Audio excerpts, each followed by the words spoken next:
गुरु अपने शिष्य के अत्यधिक विकास से बहुत ही खुश थे। उन्हें लगा कि अब शिष्य का मार्गदर्शन करने की कोई जरूरत नहीं है।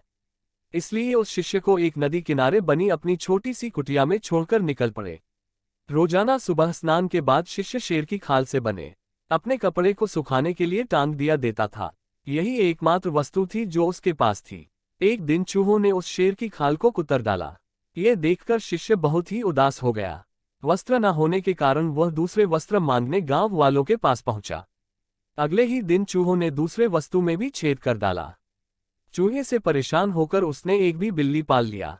अब उसे समस्या चूहों से तो नहीं थी, लेकिन बिल्ली उसके लिए परेशानी का सबब बन गई। उसे अपने खाने के साथ साथ बिल्ली के लिए दूध का इंतजाम करना पड़ता था। एक दिन उसे लगा कि मैं कब तक का गांव वालों से मांगता रहूंगा, क्यों ना मैं खुद ही एक गाय रख लूं। जब उसे गाय मिल गया तो फिर उसके लिए चारा मांगने की जरूरत पड़ी।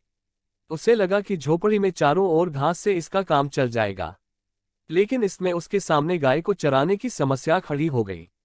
गाय को चुराने के चक्कर में उसे ध्यान के लिए पूरा वक्त नहीं मिल पा रहा था, इसलिए इस काम के लिए उसने आदमी रख लिया। अब सवाल आया कि काम करने पर निगरानी की। इसके लिए उस शिष्य ने एक महिला से शादी कर ली जो इसके इन सारे कामों को निगरानी करती और उसके काम में हाथ बटाती। आगे चलकर ऐसा वक्त आया जब वह गांव का सबसे धनी व्यक्ति बन गया। कई सालों के बाद अचानक एक दिन गुरुजी उस गांव में पहुंचे। सब कुछ बदला हुआ देखकर वे दंग रह गए। उन्होंने देखा कि जहां कभी कुटिया हुआ करती थी, वहां आज एक आलीशान इमारत खड़ी है। उन्होंने एक नौकर से पूछा, क्या ये वही जगह नहीं है जहां कभी मेरा एक शिष्य रहा करता था? नौकर उन्हें कोई जवाब देता, इससे पहले ही गुरु का वह शिष्य हाजिर हो गया। गुरु ने उसे पूछा, वत्स, आखिर ये सब क्या है? इस पर शिष्य ने कहा, आपको विश्वास नहीं हो रहा है ना?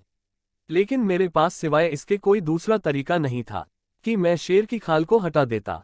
हिंदी कहानियों से हमें ये सीख मिलता है कि छोटी जरूरत या बदलाव के आधार पर बड़े परिणाम मिलते हैं।